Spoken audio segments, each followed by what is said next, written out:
वसुदेव सुतम देवम कंस चारूर्मर्दनम देवकी परमानंदम कृष्णम वंदे सतत गुरु कृष्णम वंदे।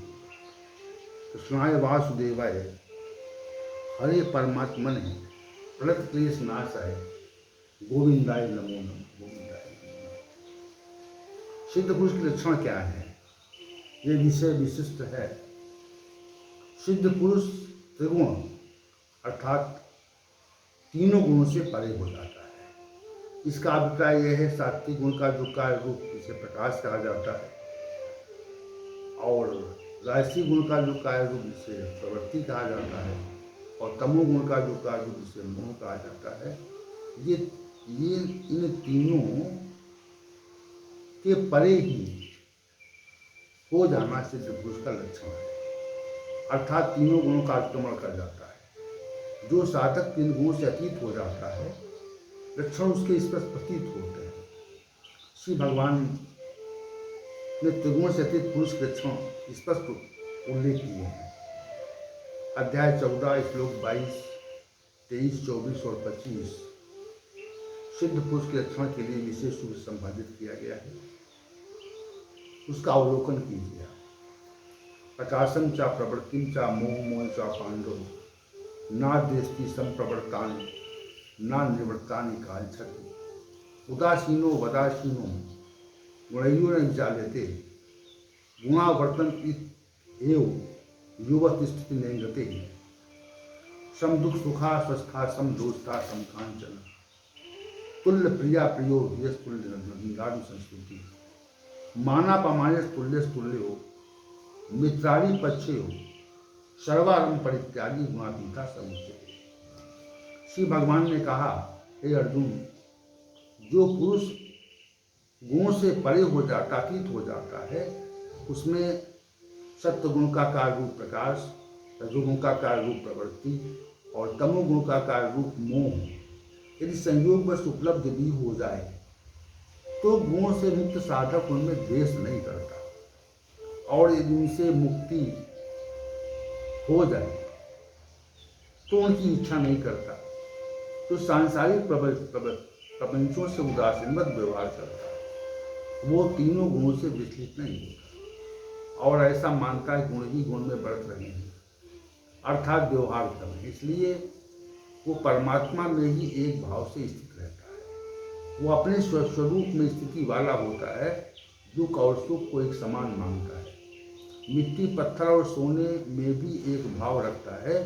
गुणातीत पुरुष अपने प्रिय और अपने में भी भेद नहीं करता, निंदा स्थिति में एक समान रहता है। जिसे चाहे सम्मान प्राप्त हो या अपमानित किया जाए, उसका व्यवहार एक सम रहता है।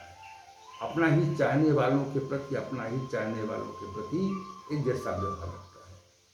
किसी भी कर्म के संपादन में वह कर्तापन के अभिमान से मुक्त रहता है। ऐसा पुरुष गुणों से अतीत अर्थात शुद्ध कहा जाता है। इस प्रकरण में श्री भगवान ने त्रिगुणातीत मनुष्य की स्थिति का स्पष्ट वर्णन किया है, परंतु हम सामान्य रूप से किसी दो पुरुष की स्थिति को समझ पाने में समर्थ नहीं हो सकते। लक्षणों को देख करके हम ये समझ सकते हैं ये पुरुष त्रिगुणों के अधीन कार्य कर रहा है अथवा त्रिगुणों के पार चला गया। जिन तत्वों का उल्लेख श्री भगवान ने उपयुक्त श्लोकों में किया है, उससे स्थिति स्पष्ट होती है, और ये भी स्पष्ट होता है कि पुरुष गुणों से अतीत और संसार से पृथक दिखता है। सिद्ध पुरुष में कामनाओं का सर्वथा अभाव हो जाता है, उसकी बुद्धि सांसारिक कामनाओं के जाल से पृथक हो जाती है।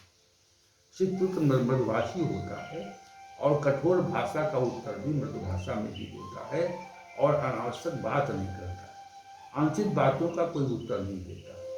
सिद्ध पुरुष पूर्ण रूप से संयम का पालन करता है, अनावश्यक कार्यों से उसका कोई अर्थ नहीं होता। सिद्ध पुरुष पवित्रता का विशेष ध्यान रखता है, अपवित्र कार्यों से व्यवहार से सर्वथा दूर रहता है। सिद्ध पुरुष जीवन की आवश्यक वस्तुओं को ही रखना चाहता है, अनावश्यक संग्रह नहीं करता, अनावश्यक संग्रह की उसको ध्यान नहीं देता। सिद्ध पुरुष की सांसारिक वस्तु की प्राप्ति का प्रयास नहीं करता, अनावश्यक चेष्टा नहीं करता, अनावश्यक वस्तु प्राप्त हो जाने पर उसे सामान्य रूप से देखता है। सिद्ध पुरुष का भोजन सादा साधारण सीमित होता है, राजसी भोजन उससे प्रिय नहीं होता। सिद्ध पुरुष का एक महत्वपूर्ण गुण शांत होने का है, वह अनावश्यक बातें नहीं करता, अनावश्यक बातें भी सीमित ही करता है और मौन रहने का प्रयास करता है। सिद्ध पुरुष को एकमात्र भगवान का आश्रय रहता है, वो सांसारिक आश्रय से सर्वथा दूर रहता है। सिद्ध पुरुष की बुद्धि शांत रहने के साथ स्थिर स्वभाव वाली भी होती है। स्थिर बुद्धि उसका विशिष्ट कारण है, वो सांसारिक प्रपंचों से परे रहकर जीता है। सिद्ध पुरुष प्राणी मात्र से किसी प्रकार की ईर्षा शत्रुता का भाव नहीं रखता, उसका प्रत्येक सुहृद होता है। सिद्ध पुरुष कठिन से कठिन दुख आने पर भी दुखी नहीं होता और सुखपूर्वक रहता है। सिद्ध पुरुष सभी लोगों का हित कल्याण करने की इच्छा रखता है, मनुष्य मात्र के कल्याण हेतु अनेक उपाय भी करता है। सिद्ध पुरुष में विशेष प्रकार की सारी शक्ति आ जाती है, इस कारण उसे किसी समय काल में प्रमाद नहीं होता, आलस्य में कभी छू नहीं पाता। सिद्ध पुरुष में धैर्यता होती है, वो उसकी प्रतिमूर्ति होता है। कार्य गुण से हो रहे हैं वो समझ जाने पर किसी कार्य में धैर्यता का त्याग नहीं करता। सिद्ध पुरुष में शारीरिक व्याधियों, क्षुधा पिपासा, शीत उष्ण सहन करने की शक्ति आ जाती है। सिद्ध पुरुष सामान्यतः किसी के द्वारा अपना सम्मान नहीं चाहता और दूसरों का इससे सम्मान करता है। सम्मान किए जाने पर वो शांत रहता है। सिद्ध पुरुष माया के गुणों से तथा कार्य को जान लेता है। भगवान को प्रत्यक्ष करने के कारण उसकी भगवान के संबंध में दृष्टि स्पष्ट हो जाती है। सिद्ध पुरुष के अंतःकरण में करुणा दया काष्ठा का हिरो लेता है। वह भूखे प्यासे दीन असहाय को देखकर द्रवित हो जाता है। किसी के द्वारा दुख देने पर व किसी के द्वारा स्तुति करने पर सिद्ध पुरुष दुख के द्वारा सुखी नहीं होते। इस प्रकार के व्यवहार से सदैव उत्पुष्ट रहते हैं।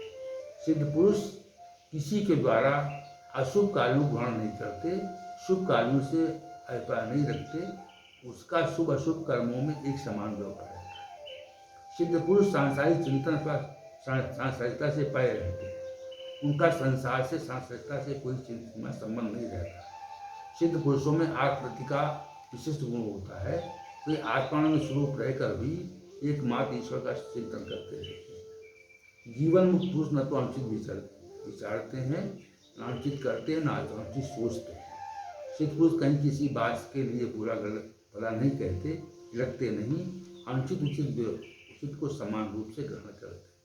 इस प्रकार सिद्ध पुरुष के लक्षणों के संबंध में कुछ चर्चा भगवत गीता के आधार पर भी हुई और कुछ लक्षणों के आधार पर भी। कल की चर्चा में हम तत्व प्राप्ति का कोई सार कर रही है, इस बारे में चर्चा करेंगे। ओम सहनावतु सहनौ भुनक्तु सह वीर्यं सर्वावधि योषिनावधीतमस्तु मा विद्विषावहै। ओम शांति शांति शांति।